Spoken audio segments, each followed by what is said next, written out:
UID Wake Up and Grow Your Business Today program, and I'm your host, Darswell Rogers. I am continuing with doing profiles of interesting people that I know, and this will even continue next week, and I'll share a little bit later who next week's program who will be on. It will be a person that everyone in the Fayetteville community knows very well. But today what I want to do is to introduce a longtime friend of mine, a 40-plus-year-old friend of mine, Mr. Brad Jones. Good morning and welcome to the program, Brad. Well, good morning, Darswell, and thank you for having me. I want to give a little bit of a quick background on Brad because he's got an interesting career, being a kind of a New Yorker by birth and early life, but also having some strong roots in the country in Virginia. He went through Howard University and had a very fascinating corporate life, which I'm going to ask him to share, but then flipped over and has been an entrepreneur for quite a while. And so that combination of having come out of college, gone and worked for some major corporations in America, actually risen and been quite successful in that, but then despite all of that, made that decision to pivot into something that he owned himself. I just think that those are some interesting things. So I've kind of laid out where we're going with this conversation this morning. And so, Brad, I want to really pick up because you're a Howard grad, you're an Alpha, you're actually my line brother. I want to give you the opportunity to tell a little bit of the backstory so that when we talk about your career, folks get a sense. So you're a Brooklyn native, and what else can you kind of summarize in terms of your upbringing and how that may have shaped, or how that did shape who you are today? All right, thank you, Darswell. Well, if I'm going to go way back, like back in the day, yes, I'm a Brooklyn native from East New York. Actually, I think they have a television show called East New York. I haven't seen it yet, but it in the background it looked familiar because I did grow up in the projects, the housing projects in New York. Now I have to say that when I grew up in the housing projects, they were quite different than what they are now. I'm going to categorize the housing projects, although it sounds hip and cool, like from the hood today, but back then the housing projects felt a lot more middle class. As a matter of fact, everybody had jobs. They had maximum earnings to even continue to stay there. It was supposed to be the place that young people could afford while they were working and growing their families, get started, and then move out to somewhere else. And interestingly enough, as I grew up, I was witness from the change from what felt very wholesome middle class America, at least to me, to something that looked a bit more like what would be referred to today as the hood. Let me ask this question: Were the projects multicultural, ethnically diverse, or was it a predominantly African American community? When I was young, and I think that my folks moved into the projects when they were brand new, just built. I think I was like 2-3 years old, and it was multicultural, predominantly Jewish and white and Black. I would say Black folk were probably maybe 20%.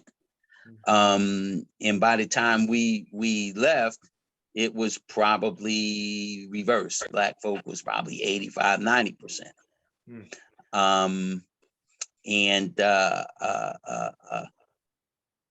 they put more projects up around, but I will say, on my way to Howard, I was fortunate to be educated in the New York City public school system, which I will say at the time that I was in it was very good.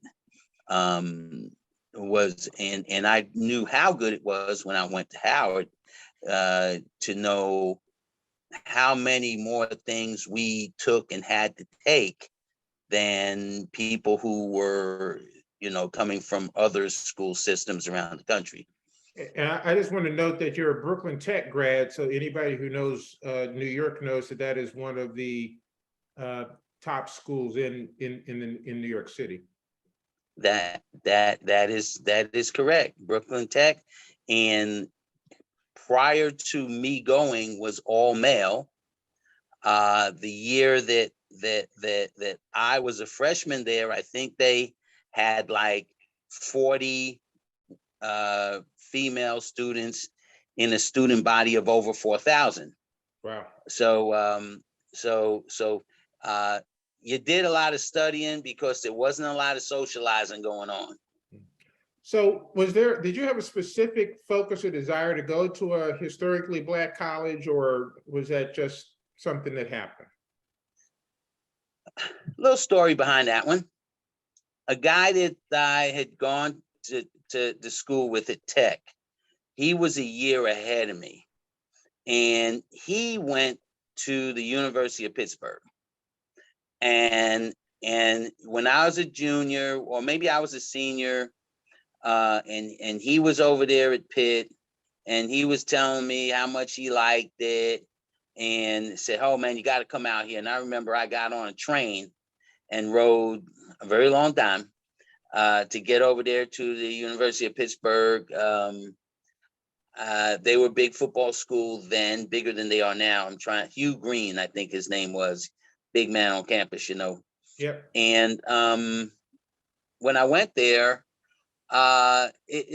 Tech was predominantly white school, and the Black population at the time was, was kind of small, and it was kind of like a little clique, we all hung around together and ate lunch together at the same lunch table.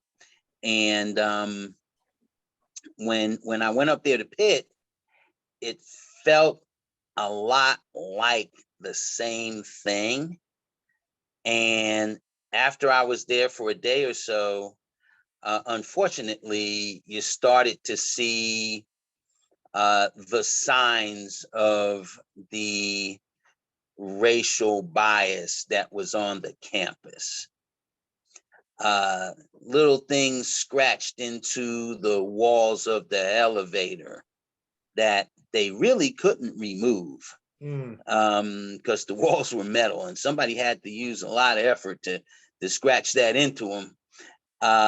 Just a couple of those type things, and I made the decision that when I was done with school, it was very likely that I'd be out in the world and I'd have a chance to experience all the world had to offer. But for my school experience, I just wanted to be in a African American environment. Okay. Okay, we're talking to Mr. Brad Jones, and I probably should have at least said that he's the owner of Stoneware Kitchen and Bath in Newport News, Virginia. We're going to get to that part of the story here. I want to continue this process. So you're one of the very few. You went to Howard as an engineer, but you chose chemical engineering, which for anybody who doesn't understand, that's basically taking a double butt whooping, because engineering is hard, and then you got to add chemistry. It's like being a chemist and an engineer. I mean, I don't know if it gets much harder. At least in my eyes, it doesn't, in terms of going through school. So, what drew you to being a chemical engineer? Well, yeah. Well, let me back up. But one Yeah. small correction is that I actually started in pre-med. Okay. And when I was getting ready to go to school, I will tell you that all my life I am an engineer. I mean, it's not what I took, it is what I am. And I knew it from a very young age. That's why I went to Tech. But when I was going to college, I'm talking to my parents, I'm talking to my dad, and my dad at that time, that was like what was that, 1975. And I'm dating myself, 1975. And, at the time, my dad is telling me, oh, engineers can't get jobs, blah, blah, blah. You want to be a doctor. And, like most young guys, young kids, you don't always listen to your parents.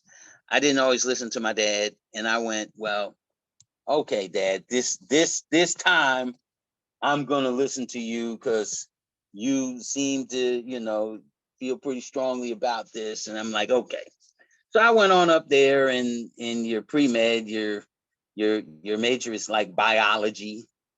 And there was a guy that I was studying with, and I knew him fairly well, but we were primarily study partners, and we studied together. And we're taking these tests, and you get the test back. Maybe I get a B, he gets an A. We take another test back. Maybe I get a C, he gets an A. And after he gets a certain amount of A's, and we're studying together, and I'm thinking that I know about what he knows. Now I'm wondering, okay, what's going on here? Like, how come he's getting these A's and I'm not? And so he kind of revealed to me. He said, well, Brad, I didn't tell you, but I have like a photographic memory, and if I see it, I can recall it accurately. Wow. Now, that got me to thinking, because like I said, I knew the guy, he was smart, but if he had to figure out something, he was going to be in a little trouble. But he could remember stuff on a piece of paper. And I started to thinking that I guess being a doctor means you have to be able to remember these things you see on this piece of paper. I'm not sure how much figuring out you got to do. And I was a lot more of a figuring out kind of guy. So I went to the guidance counselor and I said, if you want to be a doctor, you got to get into med school. And she's like, yeah, you got to get A's. And I said, what happens if you're not getting all A's in this? She said, well, you could teach biology. And I said, which way to the engineering building? And this notion of wanting to figure out something, that's kind of a lost art, because nowadays everybody wants it to be handed to them the moment that there's a challenge where they actually have to use their brains. There's a lot of pushback and resistance by people. So you being a person that wanted the opportunity to have to figure things out, I think is pretty fascinating. Yeah, you take an amount of ribbing in society, though, is when you're an engineer, because I guess engineers can tend to come across like they know a lot more than non-engineers, and are figuring things out in ways that maybe everybody else doesn't fully understand, and that doesn't always rub everyone the right way, especially your wife. So because there's no way that I should be smarter than her. Well, we're gonna leave that one alone. We're gonna leave that one alone. But I do want to go and talk about your corporate career. So you come out of Howard with a chemical engineering degree and get recruited by a company that everybody knows, which is Shell Oil. That's right. And so what would you do at Shell? Well, I was in their sales and marketing department. In when you're a chemical engineer, they come to hire you for a variety of things. Sometimes it's to do engineering work, and a lot of times it's not. I chose not to pursue the engineering path only because I felt I was going to enter into organizations, and when you're in engineering, you're kind of like gonna come in as the junior guy. You're probably gonna have a boss, and your whole career path may be subject to what that person thinks about you. When they're giving you things that probably don't mean a whole lot, okay, because you're junior and they're not gonna trust you with stuff that might blow the place up.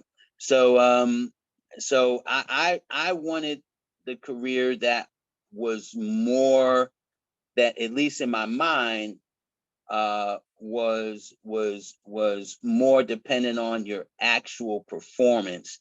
And in sales, uh, you're kind of like numbers and objective driven. So if you're selling a lot of stuff, then You're that's what's golden. going to speak. Yeah, if you're selling, that's what they care about. So you're golden, and it's based on your ability to go out there, which speaks a little bit to you not being the traditional engineer, because to your point, there's a stereotype of engineers kind of not being the most personable people. And so if you've got that engineering background and you are also good with people, that brings a lot of value in that space. So what's interesting here, because I want to, we only got an hour here. What's interesting is that, so you're working for Shell Oil, and then Shell decides to sell the division that you're working for, which I'm going to ask you what division that was. And they decide that they want to sell it to Huntsman Chemical. And at the time, I think, was Huntsman a private company back then? Yes, it was private, family-owned business. Yeah, and Huntsman, anybody who's paid attention to politics, the Huntsmans are big Utah folks, and in the Obama administration, I forget what the guy's first name was. You'll know better than me. Was like ambassador to Japan, and That was John Jr. yeah, John Jr. And I think he ran the Commerce Department or whatever. So remember, Huntsman is a well-known name in political circles as well as business circles. And so you're working for Shell Oil Company, and Huntsman is interested in buying the division. And so the idea of working for one company and then somebody coming along and saying, I want to buy that, and then that's how you transition. Just share a little bit about that experience. That's not the sort of thing that most people would even consider as part of a business experience. Well, it was memorable. It was memorable. It was memorable. That was one of my memorable moments professionally. So we knew who the part of Shell I was in chemicals and plastics, and we were making two plastics, polystyrene and polypropylene. We knew about the Huntsmans because they were buying some polystyrene from us, and but that's all. That it didn't go any further than that. And so we were having this big sales meeting, okay, and it was, I was working in Chicago at that point, and there's a little story behind that one as well. But I was working in Chicago in the Chicago sales office. They were having a big sales meeting, and like a day before the sales meeting, I get notified by my boss, that like the big boss, he was a vice president in Shell, he wanted to meet with me at dinner. And I'm like, whoa, okay, okay, this could be good, I Yep. guess. Yep. So we go out to this. His name was Joe Dragonetti, and so we go out to this Italian restaurant. Okay, and I get there, and my boss is there, and I'm waiting for Joe Dragonetti, and I just remember it like yesterday. The music that was playing in the lobby was from The Godfather. Okay. I start wondering if I'm going to get whacked. So we go to dinner, and we sit down, we eat a little bit, and he says, look, Brad, the Huntsman people, they gonna buy the polystyrene business from us. Really? Yeah. And they need some people to go with them. And so there's like now at this point, I had been out in the field maybe 9 months, maybe 6. I had just gotten there. Wow. And so they say, look, there's going to be some people to go with them, and there's going to be some people to stay with us. And I'm thinking, heck, I never heard of these Huntsman guys.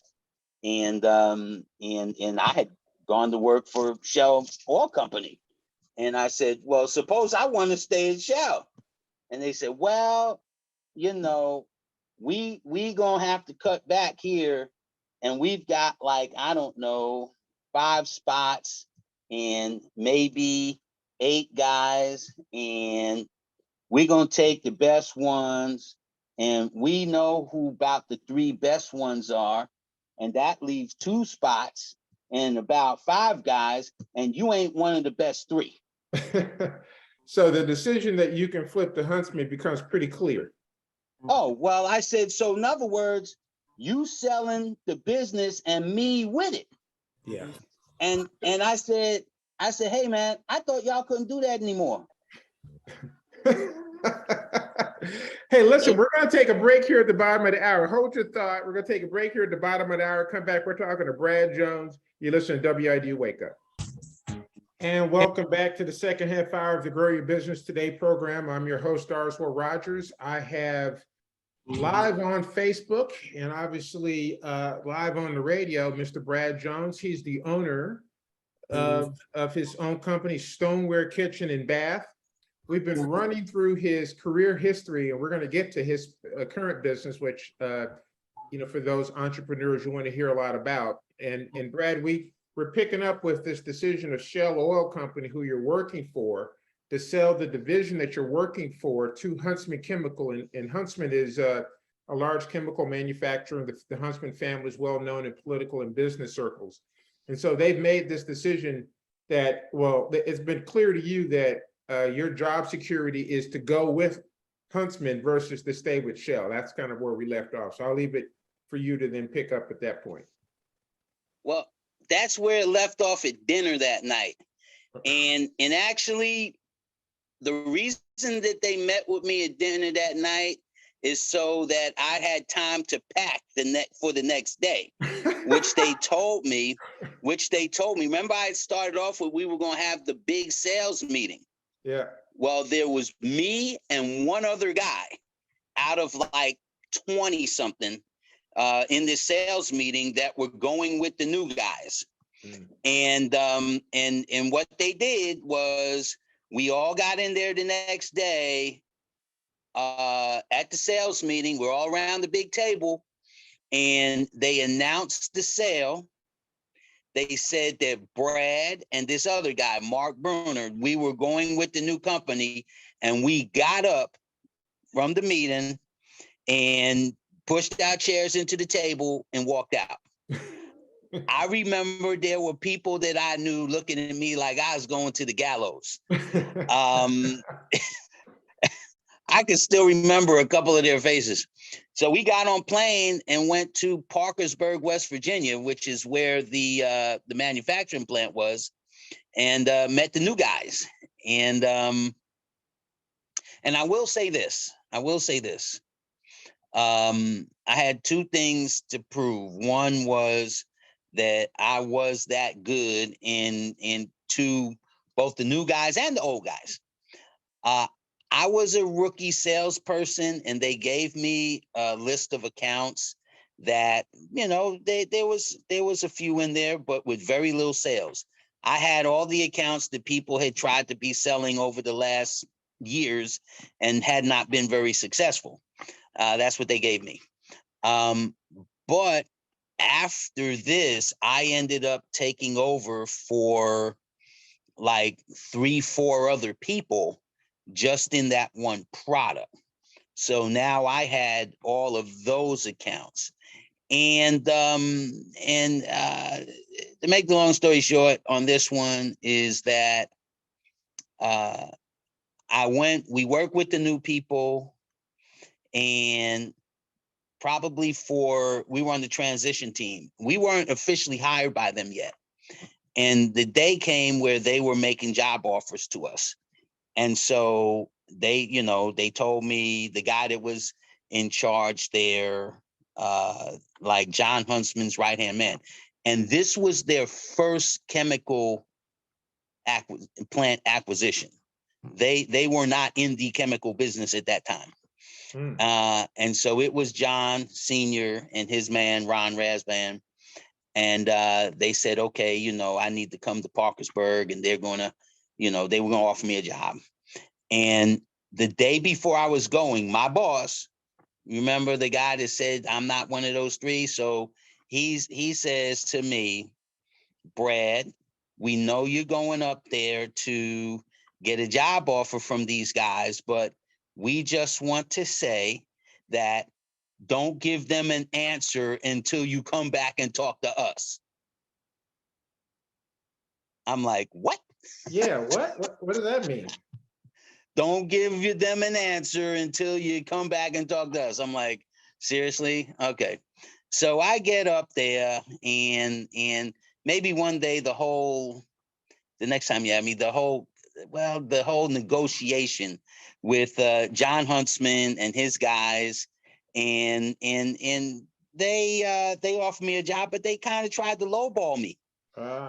Because I was like young. I was like, they knew they had gotten a list of, they didn't know what everybody's salary was, but they got a list of salaries. Yeah. And I'm sure mine was the lowest. Right. Because, you know, I was probably 23 years old. But listen, what I want to do here, Brad, is, and we can get you back to talk about some of those details. The story that I want you to tell is that you ended up, from this very modest beginning, ended up running a significant part of Huntsman. All right. The quickie on that one is, again, I took over for like 4 or 5 people. My territory was, at one point, my territory was everything west of the Mississippi. And so I had to go out and hire some salespeople. So they called me a regional sales manager, because we all were. So we were kind of like the nucleus. I had to go find an office. I had to hire some salespeople. And probably one of the biggest moments was, we were going through a period where happens in the chemical industry, where your prices are going up. Kind of like now. The material prices, your raw material prices are going up. Your margins are getting squeezed. You thinking about raising prices to your customers, but everybody's nervous about that because it's a commodity business.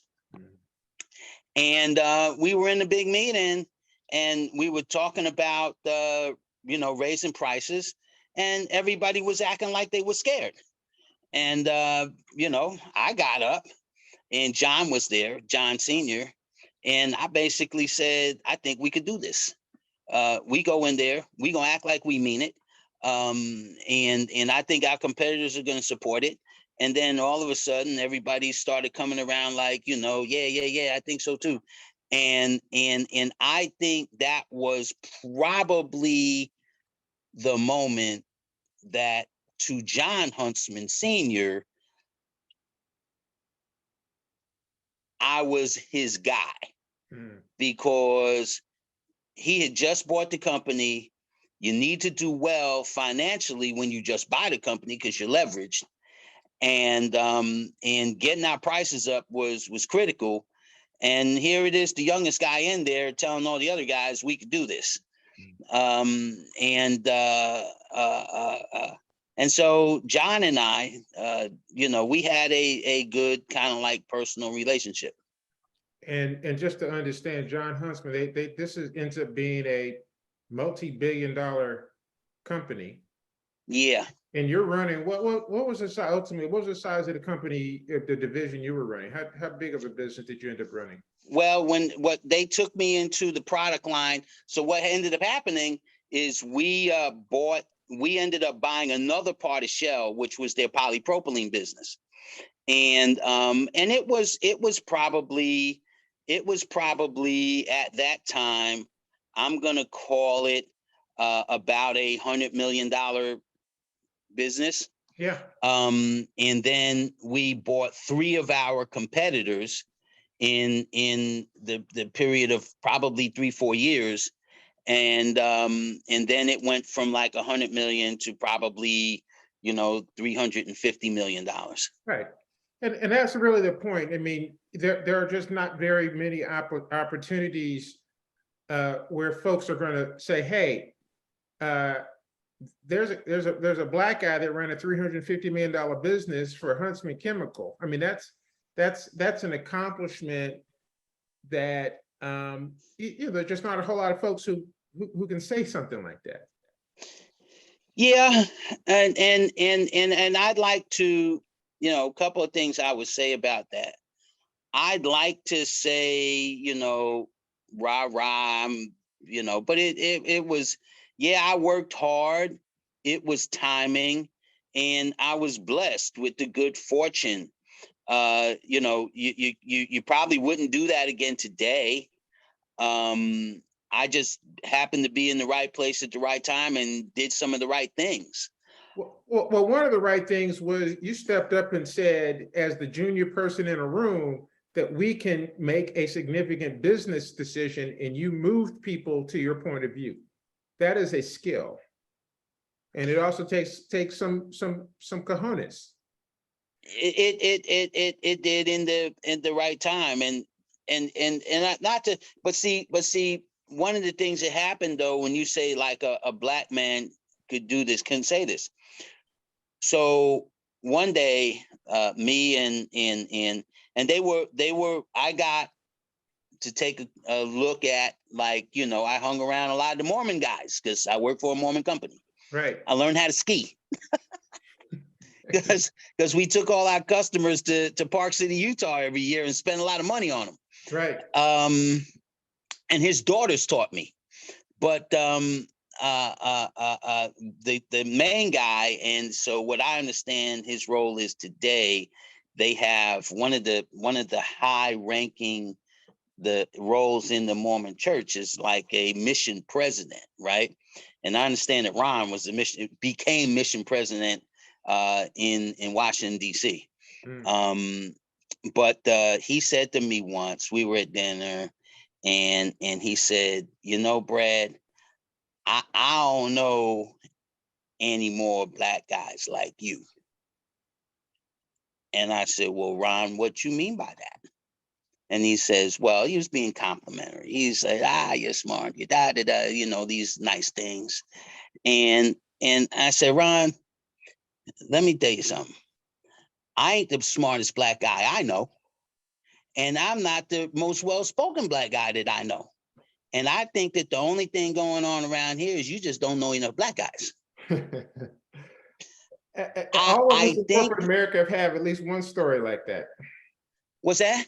I said, all of us in corporate America who are African, we've all have at least one story like that. And that kind of just, I just going back to Chicago, okay. When I left Houston, I was in Houston as a trainee in Shell. Yeah. And eventually, you got to get kicked out of the nest.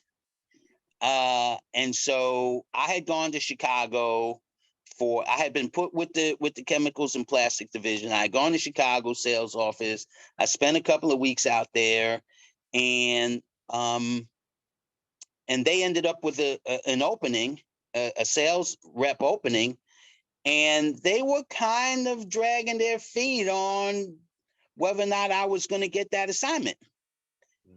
And all of a sudden there was like some little negative feedback coming. Okay, like, oh, well, we don't know if he has the ability to learn and stuff like that. I'm like, seriously? Do you know that I've passed Calculus 3? I think I'm good in that department. But as it turned out, there was another person in that office who wanted that job. And so I was kind of being sabotaged a little bit on some office politics.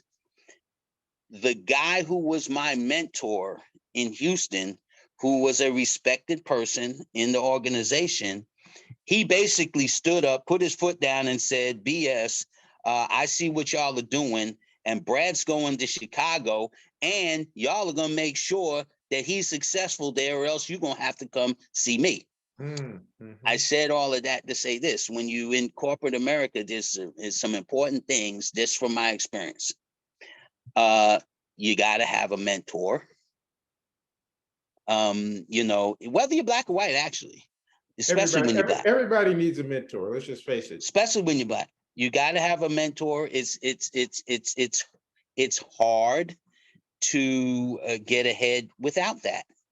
Um, uh, uh, uh, is it better to be liked or to be good? Well, somebody better like you because you'll never be good enough if nobody likes you. There you go. And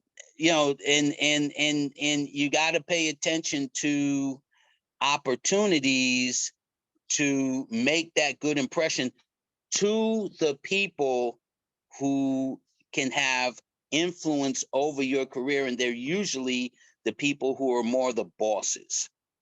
Ain't that big a deal to impress your coworkers. You better be impressing some bosses, and know what impresses them. So that was like how I got to Chicago, and then I was over there with Huntsman, and as it turned out, my next career turn real quick was the year right before the year 2000, and you remember they had Y2K. Yep, big issue. We made a decision to implement SAP, which is a very big, very expensive enterprise resource planning computer system. They had done it in another part of the company with a different with Oracle, a different provider, and it was a nightmare.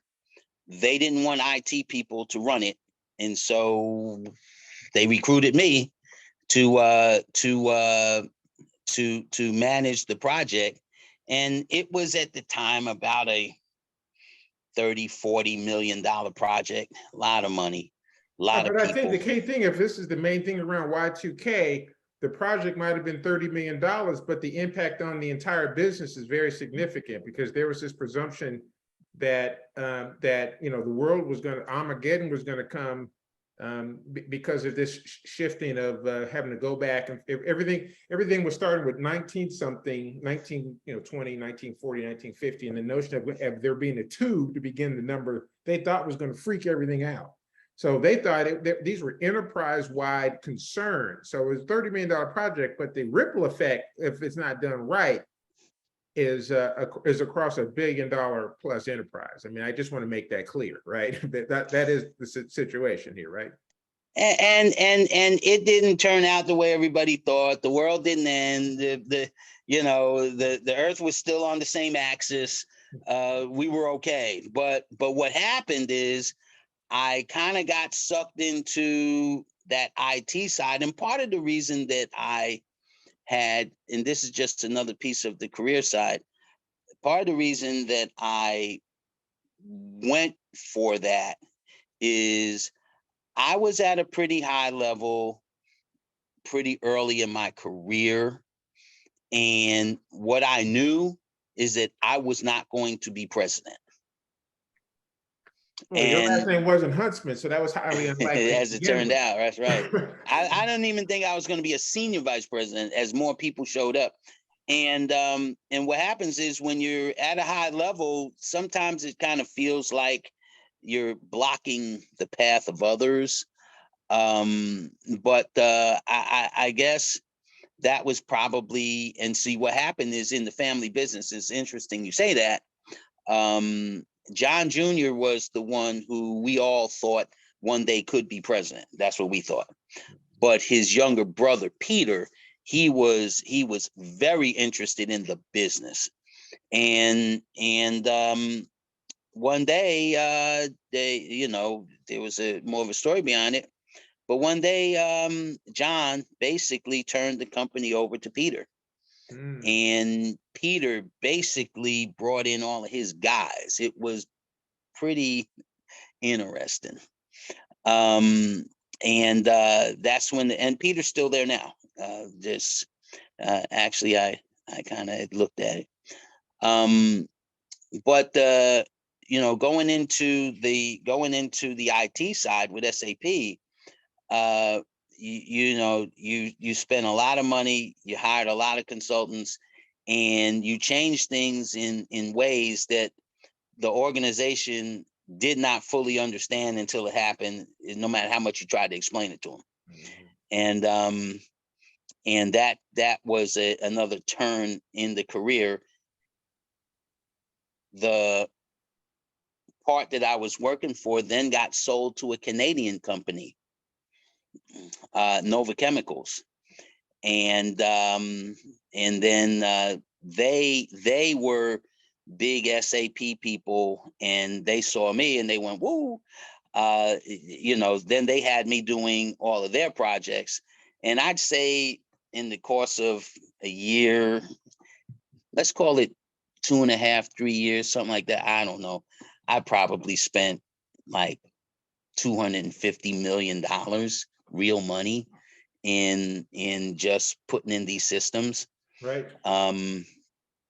That I would tell you, do I think it was worth it? I don't know. That's a lot of money. That's a lot of money.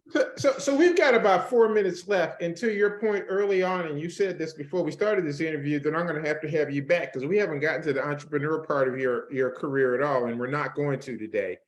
What I'd like to ask at this point is, you come out of the projects in New York, you make a transition from pre-med into engineering and then do chemical engineering. You get to Shell Oil. You basically get the notice as the junior guy on the block that, hey, we're selling this division, and if you stay with us, you ain't likely to have a job. And then you go over to Huntsman, you stand up and tell John Huntsman, who's the owner of the business, that you can do something. You make a bold statement as a young junior person. What's the sort of insight or advice that you would give to young folks? You're stepping in and you've decided you want to take that corporate path. What are the insights, the lessons learned that you'd offer up? We really got about two minutes left here. Well, I guess what I would say is the purpose for every business is to make money. You may be doing things to make money, but the purpose is to make money. And when your ideas mean more money, somebody is probably going to listen to you.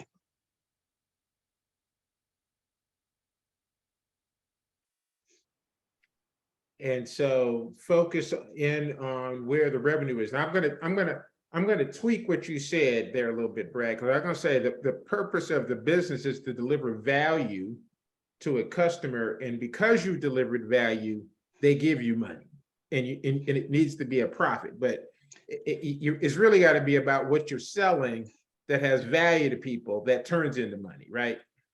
I think it's kind of semantics. Okay.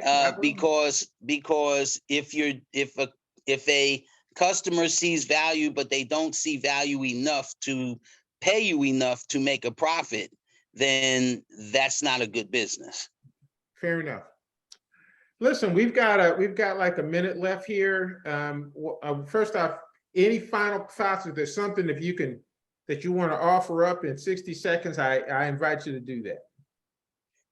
Well, really quick, I had worked, I kept all of my time every time the business was bought. So I had a 20-year career in corporate. I ended up taking a early retirement package, which is they added money to your time for your pension, and they gave you some dollars. And basically I walked away, and that's when I got into this business. Well, and that'll be for another day where we're going to talk about your entrepreneur career. Brad Jones, appreciate you coming on this morning. You've told some great stories, I believe some great insights for folks, and we truly appreciate you having joined us. And we're going to have you back real soon.